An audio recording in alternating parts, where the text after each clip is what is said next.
Let's try that again. I've now hit record. Oh, okay. I messed that up.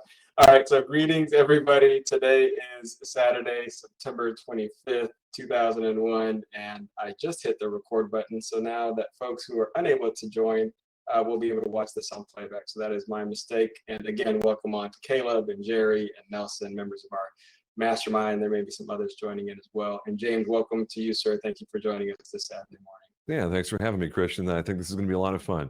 Hopefully we can make it useful and entertaining at the same time. Lord knows risk management and insurance is probably not even top 10 in the most interesting topics in real estate that people would be selecting for themselves. But here we go. Let's make it happen. Yeah, well, it's interesting. I fully agree with all of that. And in fact, I think what I'll do here is just start off by sharing a little bit about my company and that piece of asset protection and risk management as a component of wealth building, and then I'll hand it over to you and to us to sort of just kind of have a little friendly banter Sure. and some Q&A and things like that. So looking at the slides that I've got shared now,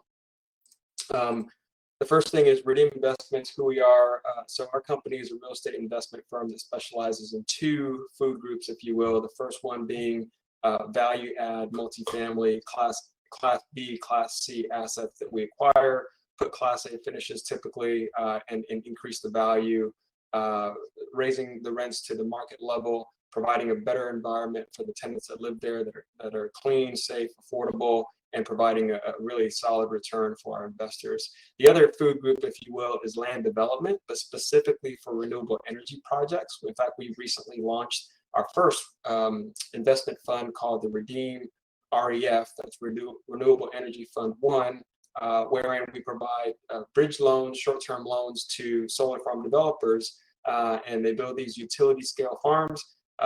They provide us a certain level of interest, and then we in turn pay our investors with that on a monthly basis. So it's a really neat program. Just quick disclaimer, I'm not an attorney, not a licensed investment advisor, not an accountant. Information we're sharing here is certainly for educational purposes only, and so don't go taking it to the bank. Certainly consult with a professional as it relates to the topics that we discuss. Redeem Investments is set up exactly like this. We have our mastermind, and I'll speak on that a little bit here, but there are three main components. The Redeem Realty Solutions is the residential side of our company, which we hardly do much of right now. Our main focus really is in commercial and the investment fund with the renewable energy project. And for both of those, we are looking ahead to launching investment funds, not only for renewable energy, but also for commercial real estate, namely for value-add apartment projects. So what is a mastermind? So mastermind can be structured all sorts of different ways. Ours is structured primarily as a joint venture partnership program. And what that means is for those who are aspiring to be a general partner or a sponsor in commercial real estate deals, we make that opportunity available for our members. It also provides them with access to industry experts like James, who's graciously joined us here today, resources, training, meetings, and events. So we host this monthly webinar. In addition to that, we host a quarterly meetup.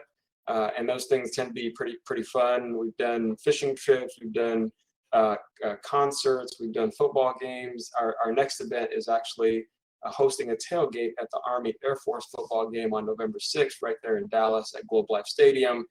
And right after the game, and after we do a master class on apartment investing, we're going to walk right across the street about 100, 200 meters or so, and do a property tour of our 44 unit property in Arlington. So it's going to be really fun.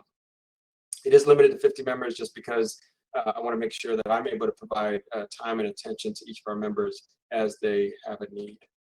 As far as who our members are, here's just a listing. I won't go through all these. One of our most recent members that has joined is actually a U.S. Navy SEAL. Very excited to have him on board and some of the things that he'll be able to contribute to the team.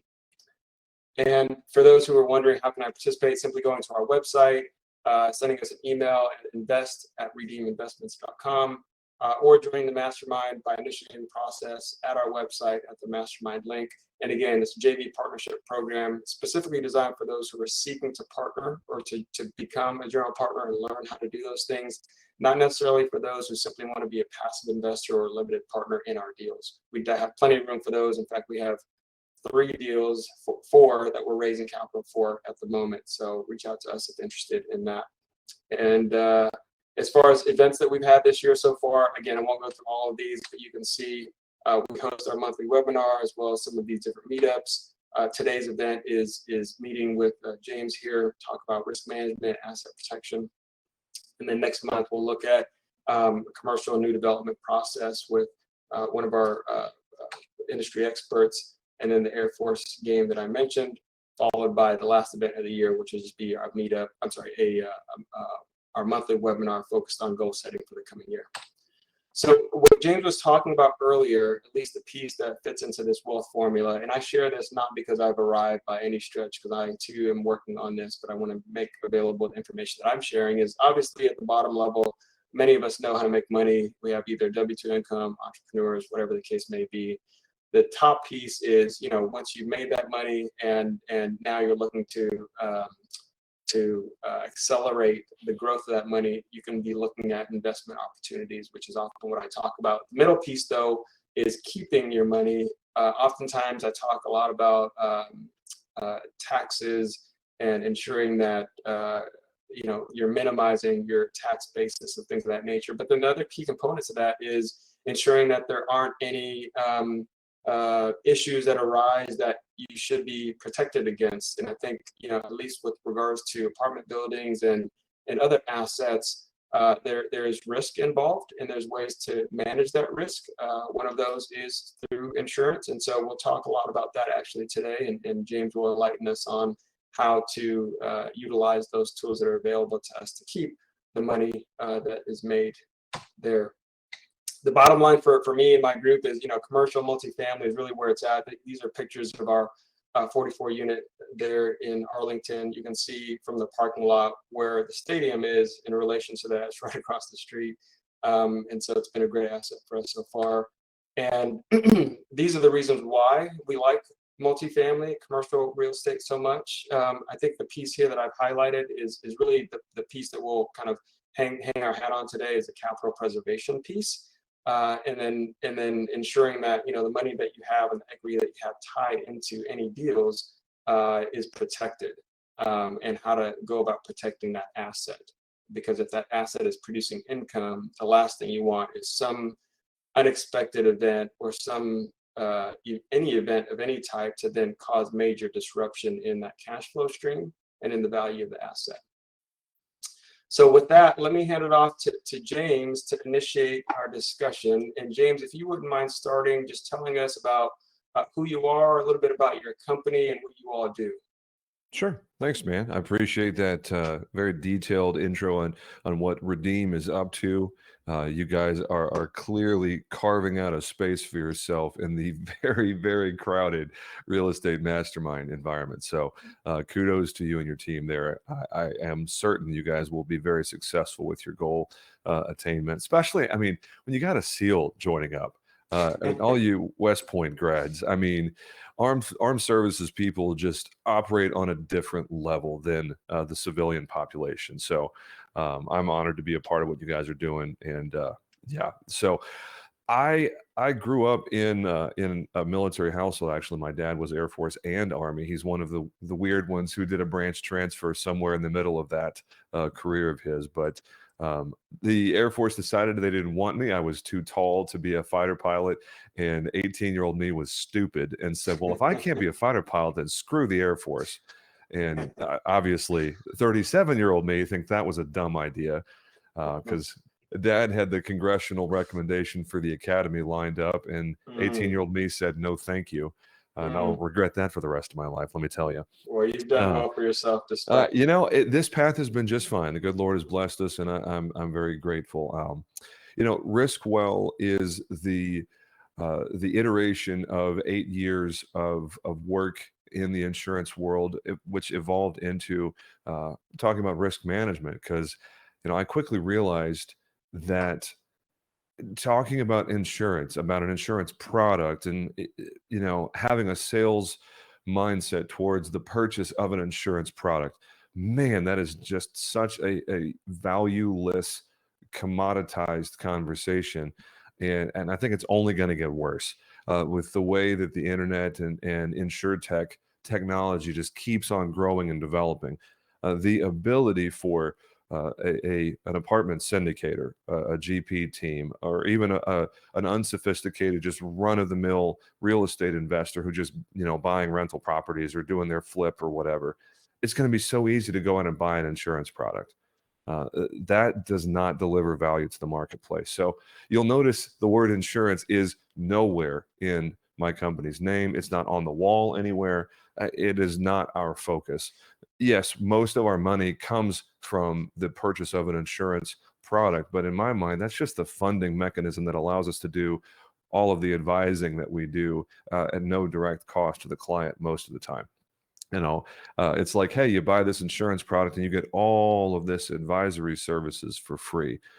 So that really is the focus. I'm kind of on a mission to help people shift their mindset from the purchase of an insurance product to engaging in the process of risk management. Because as you and I talked about on Thursday, if a real estate investment team is engaging in just a little bit of risk management on the front end of these decisions, if they're doing that basic identification and analysis, building their operation with an eye towards, hey, what are the threats that can impact our business model? Are there steps that we can take operationally to make losses less likely to occur? And if they do occur, how can we make sure that they're as not severe as possible? So having the frequency and severity conversation, like with you guys, installing loss controls, like, hey, make sure the railings are less than 4 inches so those little heads can't fit through them. How often are you checking your sidewalks for cracks and leveling? And where are the signage on your property for, no trespassing, or please don't put that grill on your back porch, tenant of the complex. There's so much that goes into this conversation beyond simply purchasing an insurance product. And I think that's really my focus is, hey, you know what? Anybody can deliver an insurance product. That's not a compelling thing to me. If I'm talking about insurance product education, I'm pretty sure the marketplace is just not interested in that. Your mastermind participants probably aren't interested in that. What they are interested in is building a profitable organization, of making sure that they get to keep more of that money that they're working so hard to make. Making the need to file an insurance claim less likely, and the future claim, when it does happen, it's less impactful to your business. So that's what Riskwell is all about. We are an independent, full service brokerage for property and casualty insurance. We focus all of our effort on that side of the insurance world. We're not doing life or health or financial services or disability, long-term care, supplemental accident, the AFLAC kind of product. We don't do any of that stuff. Everything we do is working on the property and casualty side to help businesses and real estate investors and families and individuals too. But that's definitely the third thing that we're focusing on. It's really locally owned businesses, real estate investors, and then a distant third place is the personal lines insurance, your typical home and auto and whatnot. What's interesting about the things that you're saying, James, and I've had a chance to experience and be a benefactor of this because we've had the privilege of acquiring some insurance products from you for our assets, is that oftentimes there's how do they say, there's price, there's quality, and there's speed, and you can choose two, right? Yeah. And oftentimes in the commoditized world of insurance products, you're simply shopping for the lowest price. At least from an operator standpoint, just full disclosure. And so if you run across a company, a partner rather, like yours, that can both provide competitive pricing, but also deliver the level of service that you have been, it's sort of a unique thing. And so maybe speak to how you guys are able to do that, because oftentimes that's not the case. You usually get what you pay for. Yeah, and I think there is an element to that, that on the price component, what I've found is most people, when they become sufficiently aware and educated of the ins and outs, the implications of their buying decisions down the road, they start to think more about value rather than cost. And the difference between the two is very important to my philosophy as a business owner and certainly as a risk manager. The difference between value and cost is very simple. Cost is what you are paying for something right now, and value is what you receive from that purchase at some point in the future. It may be a tangible receipt of value, like a claims check from an insurance company, or the avoidance of a lawsuit that has a net impact to keep $10,000 on your bottom line. Maybe it's an intangible or an indirect value, like time savings, like the emotional or interpersonal connection with your vendor team, where you feel like this person is invested in your success, where there is a human connection of, I mean, let's be honest, this is a human game that we're playing. If we boil it down to nothing more than dollars and cents and hours and minutes, I'm not sure this is a lot of fun. There's definitely a human component to this that we focus on at Riskwell. You asked, how have I been able to do it? I think it's really how everybody that is doing it successfully in your industry, in real estate, in mine, and risk management and insurance, it starts with the right people. We are very, very particular at who we hire. We have a team of 6 full-time people now that are local to our office here in McKinney. And then we also have 2 full-time people that are remote, one in the Philippines and one in Pakistan, for that service, that client experience side of the house that is low level and repeatable, that can be performed by someone who's not physically located in the States. The other side really is just technology. And I would say the same for everybody listening here. Figuring out how to utilize technology to supplement the human experience, I think, is really foundational to how Riskwell operates. We are all in the tech. My tech stack costs me a couple $1,000s a month, just on the ability to supplement what we're doing with the human interaction, whether it's a website or a CRM or an agency management system or automation technologies where triggers make certain things happen within our process to really just do the best we can to deliver the best client experience possible. Because like we said a second ago, I mean, you can buy an insurance product literally anywhere. I have a lot of competition, quote unquote, in the insurance product space. I don't see that we have that much competition, I should say, in the overall client experience. Because when you add in the client experience, the delivered value, the faster plus easier plus better advice equals an improvement, like an actual material improvement. And a lot of people say, "Oh, we're the best." It's like, best how? How are you measuring best? What metrics is the basis for your claim to be the quote unquote best? I don't put a lot of value in we're the best. No, Okay, I'm not going to no, say that's we're good. the best. Riskwell's not going to say we're the best. We're going to say we are delivering the best value for our clients, and Got it. that's really our focus. Got it. No, thanks for that. So let me pause real quick. I was gonna prompt the folks on the line for any questions that they may have as we're going through. In fact, it looks like someone beat me to the punch and submitted a question. Let me go ahead and ask that before I continue with mine.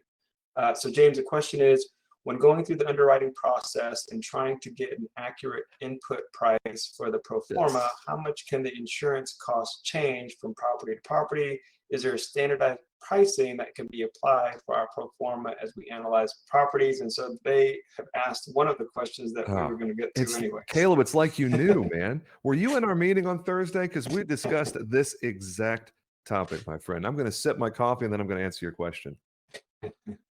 Great question. So, love the question. First off, really the question is, how much does commercial real estate insurance cost?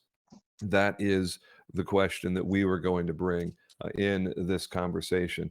And I can't answer it directly in a blanket statement. What I can list out is exactly what factors drive this conversation. And this is something that we're in the middle of working on on a more holistic sense at my office. When I get off of this call, I'm going to start recording a series of pricing guide videos on every line of insurance product that Riskwell sells, answering very simply 5 questions for every one of these product categories. The 5 questions simply are, what are factors that increase the cost of this insurance? What are factors that decrease the cost of this insurance? Question 3, why is this company over here so cheap? Question 4, why is that company over there so expensive? And question 5, where do I fall in the pricing conversation? I being the one who is buying the insurance product. So with regard to commercial real estate, factors that increase the cost of what you are buying is going to be, first off, age, and then the just demographic details of the property. What sort of construction is it? Is it frame, or is it masonry non-combustible? Is it joisted masonry? Is it modified fire resistive construction? What kind of roof are we talking about? Is it a flat commercial style roof where there's some sort of thermoplastic or built up bitumen, asphalt, gravel, or shingles? What kind of roof are we talking about here? And then just looking at the infrastructure of the building. We look at really 4 main categories of the building. You guys are probably all aware of the 4 categories. We're looking first off at the roof, which we already mentioned. Then it is the plumbing, the electrical, and the HVAC slash boilers or any sort of like environmental control systems the property has. Obviously, you guys know, if you've been doing this for any length of time, aluminum wiring or aluminum pigtails with copper attachments, those are really problematic to the insurance world because they present a dramatically increased risk of fire loss. And we really don't like aluminum wiring. So if you're looking at a property that has aluminum wiring or it has pigtails, that should be a big red flag to you, indicating you're definitely going to pay more for this insurance just because the exposure is a lot worse. What are some things that can reduce the cost of the insurance program? Recent renovations, specifically going into the electrical boxes. Do you have any stab lock boxes? Do you have any Federal Pacific boxes? Making sure that those have been remediated everywhere that's possible. When was the last time you replaced the hot water heaters? Because you want to talk about water losses. The most common source of a water loss is the pressure valve on the water heater fails. And then the water heater empties its contents. And I mean, you got 50 gallons of water in most of those water heaters. That's a nice little water claim. So how long have the water heaters been there on average? That's a great little thing to have in your loss control checklist when you're walking a property, when you're doing your deal underwriting, asking those questions of the seller of, hey, what's the renovation history? What's your insurance claim history? Those kinds of things can definitely help reduce the cost of the property. Caleb, to answer your question very specifically, when we look at the cost of an insurance program, we're really breaking it up into 3 categories. The first is the property coverage. The second is the general liability coverage. And the third is sometimes called excess liability, sometimes called a commercial liability umbrella, or simply an umbrella policy. Those 3 components we almost always sell as a package. When you're looking at the property exposure, the way that is rated is a dollar cost per $100 of insured value.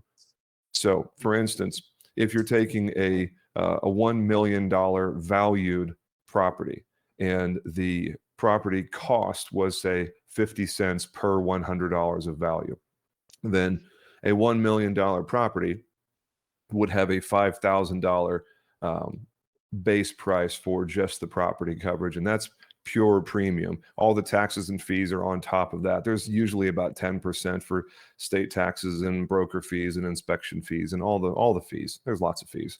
Most of those don't go to the retail agent, but in this world of insurance, you typically have a managing general agent that acts as a middleman between your agent, the retail agent, and the insurance company actually providing the paper that the policy is written on. So on the general liability side, it's really simple. It is cost per door.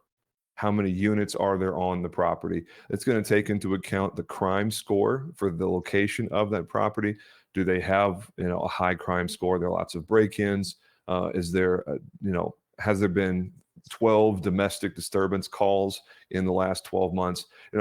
There's several different factors that go into the GL side of things, but typically, if you're budgeting $80 per door from a general liability standpoint, you're probably going to be just fine there. The larger the property is, the lower the cost per door, because you get to take advantage of economies of scale. And then the last component of the umbrella policy is typically in the neighborhood of 25% of whatever the general liability cost. So typically an umbrella policy for that first $1 million is going to be about 25% of whatever the GL cost. And then it scales up from there. We usually recommend a minimum of $2 million on the umbrella. And for the larger properties, it could go, as high as our largest property has a $50 million excess tower that's in I think it's 3 layers. We got the first 10, then the next 15, then the next 25, all together getting to $50 million in total coverage. But that property is like 350 units. So Kalo, I know that's a lot of information. You want to boil it down on a pro forma basis. If you want to be on the safe side, if the property is older than 1980 construction, keep in mind 1980 was, sad to say it, it's 41 years ago. So if it's older than 1980, you can just pencil in an $80 per 100, 80 cents per 100 of insured value. So if you want to have nice, easy math on a $1 million replacement value, that's going to be $8,000 in pure premium. And then up from there, depending on age and claims history and renovation and whatnot. So if it's a newer property, then it could be less than that. If it's away from North Texas, which we have so much hail up here, all the prices are inflated in North Texas. If you're coastal in a tier 1 or a tier 2 county, you're going to be pretty inflated too, much worse than North Texas because of the tropical exposure. But the other side of the coin, if you're out in West Texas or up in the Panhandle or somewhere that doesn't really have a lot of weather exposure, you could easily find yourself with a price point in the 50s or 60s instead of the 80s. So it depends on a lot of factors. I will say one of the things that we do consistently for Christian, for our other multifamily investors, we are perfectly happy to provide pro forma indications. If you're doing deal underwriting and you come across a property that looks good, that you like, that you want to be serious about, we're happy to provide an indication. We typically need a copy of the OM, and if there is a CoStar report or you have a T12 from the seller or whatever information you can provide, so we can do our underwriting on the front end to just say, hey, you know what, ballpark, we think this is going to be roughly X.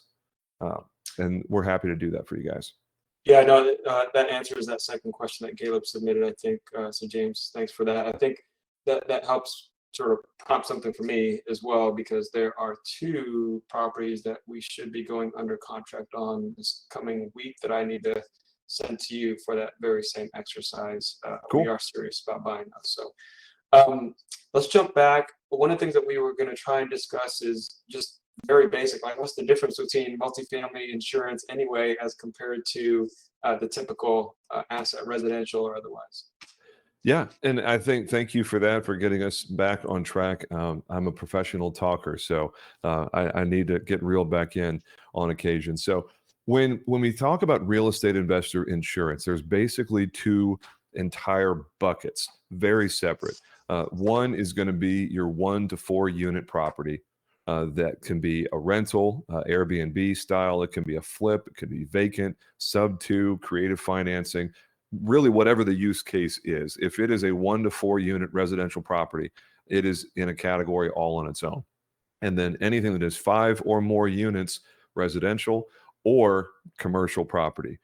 And it can be mixed use commercial, where you've got retail on the first floor and habitational on the upper floors beyond that, or just commercial property where the only tenant is a commercial tenant. It can be a mobile home park. It can be self-storage. It can be alternative asset classes like solar farms or other things like that. If you are on the 1 to 4 unit residential, you can work with just about any quality insurance agent, and you can work with a captive agent like Farmers, State Farm, Allstate, and you'll probably have a reasonably good experience if we assume that they are doing a good job with hiring and training and whatnot. I like to assume the best of my competition and have a blue ocean mentality when it comes to what the other folks out there are doing. If you are inside what I call the vanilla box, where it's literally just a completely normal operation, you're going into Carrollton or one of these secondary markets in DFW and buying an entry level home that you're just going to put a long-term tenant in. And I hesitate to say it so bluntly, but it doesn't really matter where you get your insurance, as long as you're performing some minimal due diligence, you're probably going to be just fine. The coverage offered is probably going to be mostly okay, and you don't have anything to worry about. On the commercial side of real estate insurance, there's just a lot more complexity. There's a lot more boxes that need to be checked. You really need to be doing careful work on who you select to represent you. That brings us into a very important distinction on how you're purchasing these products, how you're approaching the risk management from the perspective of someone who is making a consultative advice decision and making a product purchase decision. We really strongly recommend that you pick your office first before you pick the insurance product, before you pick the company, before you engage in any down the road kind of thinking. It's a really good idea to figure out who you want to represent you and then allow that office to go to market for you. Asking questions in the commercial side, which includes multifamily, asking questions like, tell me about your team. Tell me about your technology, Mr. or Mrs. Insurance person, Mr. or Mrs. Risk Manager. What kind of experience do you have in the multifamily space? Tell me about a challenge that you have encountered and overcome on behalf of your client. Tell me your top 5 markets for placing multifamily insurance business, both coastal and inland. What sort of challenges do you see in the marketplace? What sort of coverage items do you see investors skipping more often than they should? Just pepper these people with questions and force them to earn your business as your representative. Don't talk about quotes or insurance products before you have gotten your representation nailed down, because if you pick the right investor, you really can I shouldn't say investor, you pick the right representation, you've earned the right to just sit back and relax and let them do their job, and they'll do all the legwork for you, instead of going out to the market and talking to 3 or 4 or 5 different offices and soliciting 10 different quotes, and then sitting back and, let's be honest, picking the cheapest one and then considering it a done deal.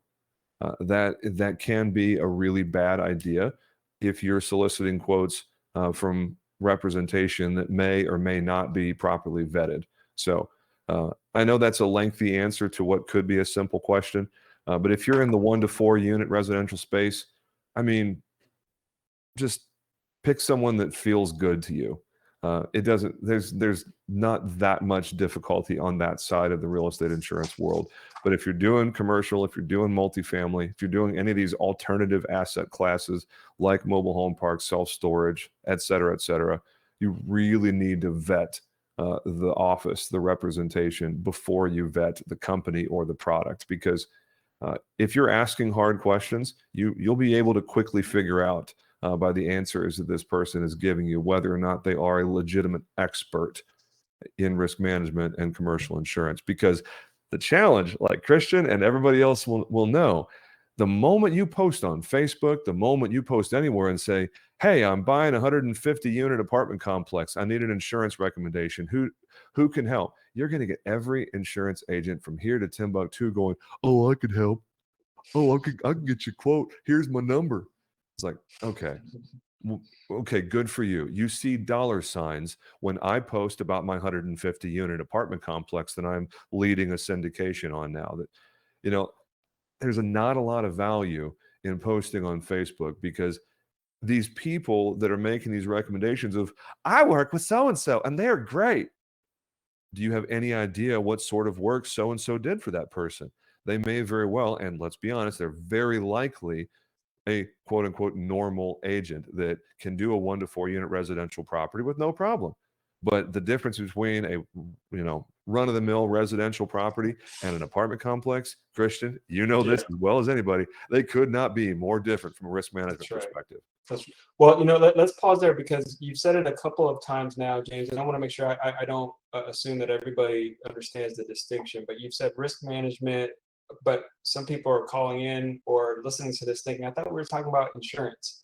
So why are they interchangeable, risk management and commercial There you insurance? What are go, we talking reeling me back in, baby. I love it. Thank you. Okay, so most people, raise your hand. You're there watching this wherever you are. Be honest. You think of the terms risk management and insurance as generally being interchangeable, right? Okay, at this point, everybody's either raised their hand or not. So insurance is nothing more than the contractual transfer of risk from one party to another. You're going to an insurance company and saying, hey, I'm buying this property. There's the risk that it's going to burn down. There's the risk that a tornado is going to level this thing. There's the risk that a hailstorm is going to come through and pepper my roof. There's the risk that my tenant is going to get in a domestic incident with their spouse and there'll be a discharge of a firearm. Maybe the neighbor gets shot. Maybe there is some other sort of challenge there. Maybe there's a robbery at my residence and someone gets stabbed and goes to the hospital. There's a risk of all of these things potentially happening. Dear insurance company, I don't want that risk. Can you take that risk? And they say, sure, we'll take that risk and we're going to charge you X number of dollars for taking that risk off of your hands. Insurance is nothing more than the financing of risk being transferred to a third party. Financing of risk is the fourth step in the 5 steps of risk management. Now, when we talk about risk management, there are 5 steps, and I'm holding my hands up here so you can see that there are 5 distinct steps in the process of risk management. And if I sound like a televangelist at this point, it's because I kind of feel that way. Because if all you're doing is buying an insurance product, you're really missing the boat and you're going to end up costing yourself a lot of money down the road if you're not also doing the other steps in risk management before you buy the insurance product. Because if all you do is buy insurance, you're going to have more claims and they're going to be more severe claims. And overall, your total cost of risk is going to be multiples higher on a long-term time horizon. So step 1 in the risk management process is simply identify the risk. That's when you are looking at the deal. That's when you're walking the property and noticing a lack of maintenance and repair, lack of pride of ownership. You're noticing potential hazards that are increasing the likelihood of a future liability event. That after the identification becomes the analysis. You're literally just taking what you have seen in the identification phase and you are crunching numbers. This is where it really helps to have a risk manager on your team. So you can say his, historical loss history for this zip code for properties of this age. Having someone like me in the conversation in the analysis phase, there's a whole lot of value in that because we engage with lots of third-party resources and just professional experience to help you make those analyses. The third step is probably my personal favorite. It is the step where we control the risk, where we put operational safeguards in place, like making sure appropriate signage is up, making sure that you have the expectations of the tenant very clearly defined in that tenant agreement, whether you're using a TREC form or you're doing your own custom form, making sure that you're putting appropriate loss controls in place. Think of the sign on the swimming pool with a 4-foot locking fence that has the bars are no more than 4 inches apart. So that is a loss control plan for the swimming pool, just as an example. So you're engaging in these loss control measures to minimize and transfer as much of that risk as possible. Step 4, we've already talked about, it's the transfer of risk. It can be buying an insurance plan. It can be self-insuring for certain losses. It can be coming together with a bunch of people and forming a captive where you all just pool your risk collectively into, it's called a risk pool or a captive.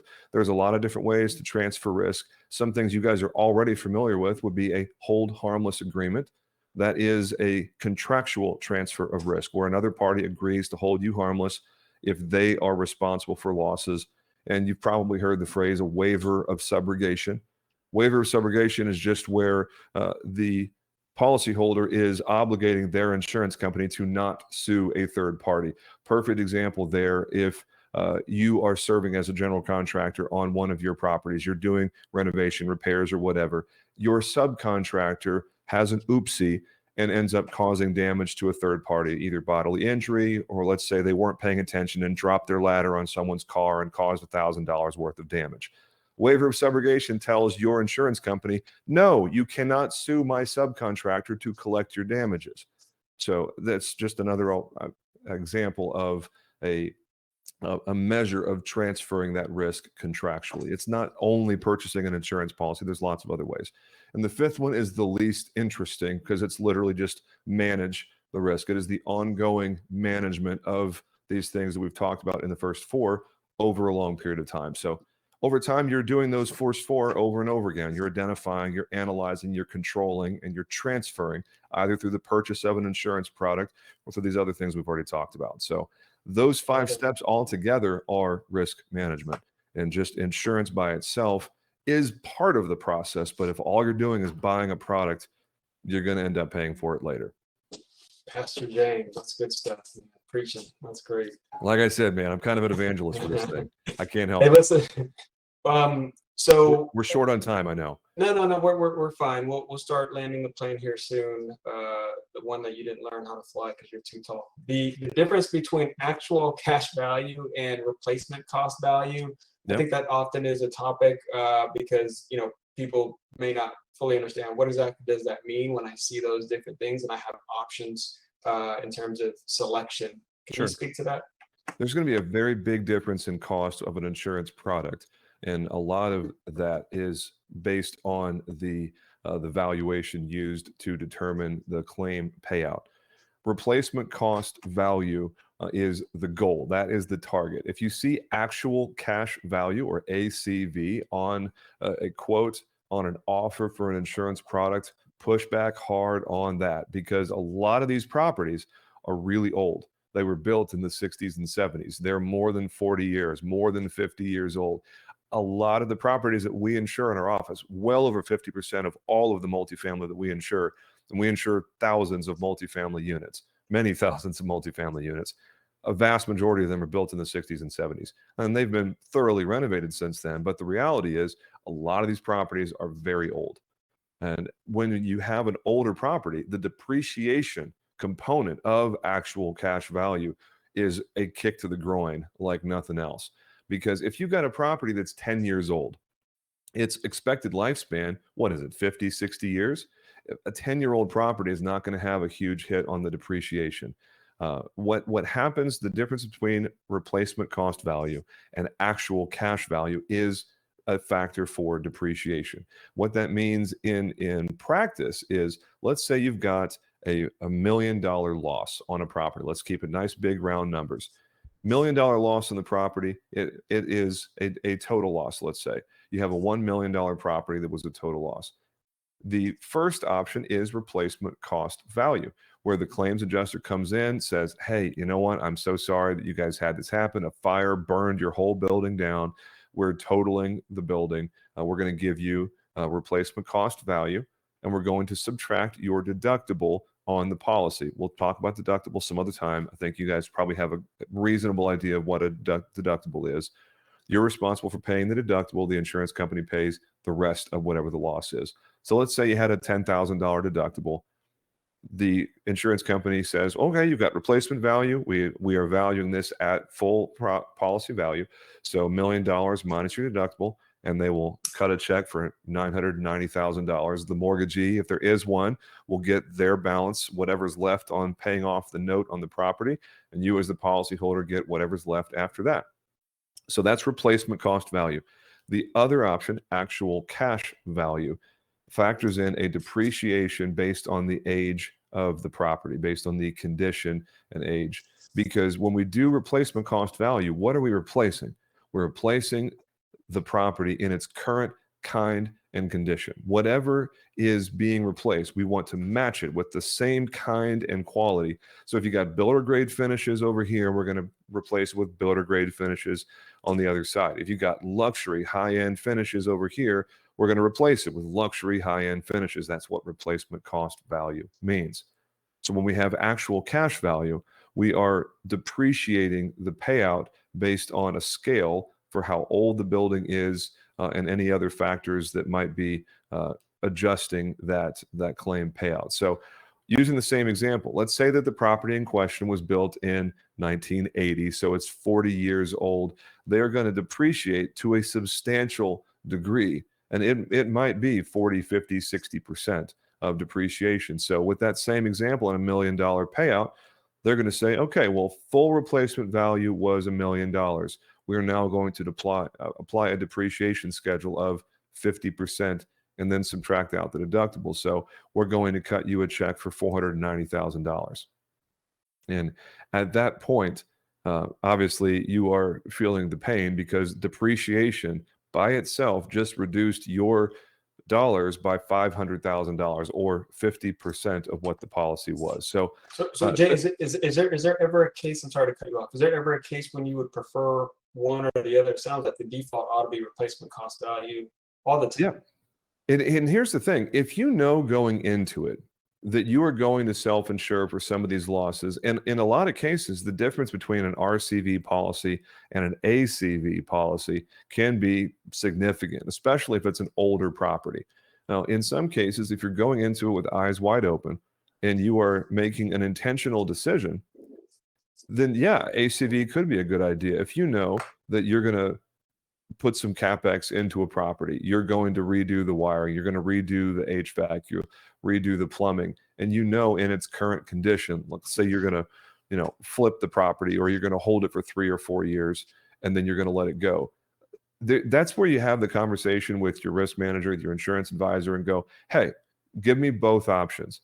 Can I even get RCV? Because if the property hasn't been renovated in a very long time and it's an older property, it may be a situation where you can't get RCV, where your only option is ACV because the insurance company says, no, we don't want to do RCV on that property. It's really old. It's in disrepair. We don't feel comfortable offering RCV on that property. That happens a pretty fair amount. Well, that's where we would have to go in and say, okay, here's the deal. We can't do RCV right now, but we can after the renovations are complete. In that case, you'd be writing a policy at ACV and then coming back and changing the coverage later. But to answer your question, sometimes it makes sense based on the unique characteristics of the property in question. My professional opinion is most of the time, if you can get RCV, you should get RCV. So that's really a good thing here on questions you should be asking your insurance representative. If you get a quote from someone and it doesn't show RCV, if it shows actual cash value as the valuation being used on the building, in that case, I would be very strongly recommending that you ask your representation, hey, is replacement cost value an option on this property? We'd like to see that option, please. Got it. And I imagine obviously that would be more costly, that option. Yeah, it's always going to cost more because it's more exposure to the insurance company. And right. No. Okay. Got it. No, this is very, very good stuff. Let's go ahead and look to close things out with a final question, which is there's a range of various insurance products that really a syndicator like us ought to be considering. We've talked about this, and in fact, I need to get you information back in response. But directors and officers insurance, errors and omissions, what's that about? Can you speak to that? Directors and officers in a syndication team typically comes back to criminal activity, white-collar crime, embezzlement, malfeasance, misrepresentation, basically inappropriate action of a professional, of a stewardship nature. Typically a syndication team, when they are collecting the monies of passive investors, it's a very good idea to carry D&O insurance, or at the very least crime insurance, because crime insurance protects against the intentional criminal actions of a named insured party, meaning that someone on the syndication team was the one who was responsible for committing the act. It might be negligence. It might, not negligence. It might be forging a check. It might be embezzlement. It might be just misdirection of funds where they put the money somewhere they were not supposed to put it. D&O, in my opinion, if you're running a syndication team, D&O is a good idea, as well as crime, because D&O is more of a protecting against accusations of negligence, of wrongdoing. If, for instance, the board failed to conduct routine maintenance like they were supposed to, and there was a loss of some kind that was the result of negligence by the board, that's the sort of thing that a D&O insurance product would protect against. Protect the board individually, but also protect the passive investors in a syndication from financial liability for negligence by the board. In addition to that, I think it's a great idea to look at crime insurance that would cover the syndication team. And that is, everybody says, oh, no one on my syndication team would ever do a criminal action. That would never happen. Most of the time, you're right. Absolutely, most of the time. But you're not buying insurance for most of the time. You're buying insurance for what if. What catastrophic thing could happen that could really screw us up? That's what you buy insurance for. The inconvenient things, the annoying things, you're not buying insurance for that. That's what you're going to retain. And retention and avoidance. Avoidance is, whoa, I want no part of that. I am not doing that thing. Avoidance is a risk management tactic. Retention is also a great risk management tactic. It goes, you know what? I'm aware that that thing is there. I know it's there, but we're going to plan for that. We're going to have a cash reserve set aside for the possibility that that thing might happen. We choose to retain that risk. We're not going to purchase insurance for that risk. We're going to retain that and just know that if that thing happens, okay, well, we've got money set aside for that. We're not too worried about it. Stuff like this with D&O, with crime, those are very low frequency, but very high severity. They don't happen very often at all. But when they do, they're typically a royal pain in the butt. Even though I got a decent grade in my risk management class in grad school, I think having somebody like you to advise is very helpful because I can't remember all that stuff. And as you're speaking about some of these aspects, I'm like, oh, I remember that lesson. So this is all good stuff, and I appreciate. I think the folks who are listening appreciate the knowledge and the expertise. And so, thank you, James, for that. Let me ask how folks can get a hold of you in the event that they want to reach out. What's the best way to do that? Sure. I would say from a value perspective, find me on YouTube. If there's content that you want to see, if there's questions that you want to have answered, I'm in the middle of recording literally a couple hundred videos for our YouTube channel that is doing nothing but answering the questions that our clients are asking. So I would say if you're looking for content, something that is other than an insurance or a risk management sales pitch, because most of the stuff on our website is, hey, these are the things we can help you with. These are questions we can answer. These are the solutions that we can deliver. I mean, we're a sales organization, obviously. Most of what you see on the website is something in the nature of, hey, what can we help you with? From a content perspective, if you want to get more questions answered and valuable information that is easily digestible, I would say YouTube is probably it. If you go to YouTube and just type in Riskwell, the name of the company, we have a Riskwell channel. And then obviously my information is right there as far as our website and our office's phone number. You will find us to be very interested in delivering value and not some, commoditized generic sales pitch, because Lord knows you're going to get that. And hey, let me get you a quote. Like, you will never hear anyone on my team say that. If they do, please let me know, because I will give them some coaching on don't say that. Yeah. There are three folks other than two or three folks other than yourself that I've interacted with, and I don't remember ever being asked that. So no, you guys are doing well. Again, sincerely appreciate you joining us here, taking time on a Saturday morning. Really appreciate it. I will reach back out to you because I'd love to invite you, given your proximity to our tailgate, and enjoy some of the festivities there. If you're able to join, maybe. What was the date? Was that November 6th? It is November 6th. Yep, it's a Saturday. I think kickoff's at 10:30, and so we plan to set up around 11:30 or so, and we'll have catering out there and a bunch of fun stuff. So if you're able to make it, I was afraid you were going to say that, because you got something going on. I'm a keynote at a conference in an insurance industry conference in Tampa that weekend. Okay. So, But man, Nope. I'm really bummed. When you said the tailgate, I was like, okay, I love college football. I love a good tailgate. And then you said November 6th, and I'm thinking, wah, wah. I mean, Well, maybe you oh well. send one of your guys to represent or something. Yeah, Who that's knows? always a possibility. Yeah. But thanks for having me on, man. I hopefully the enthusiasm wasn't a little over the top. I literally don't have a hobby. Like, this is my hobby. I'm all about this stuff. So I appreciate the opportunity to talk it up, talk shop with you guys.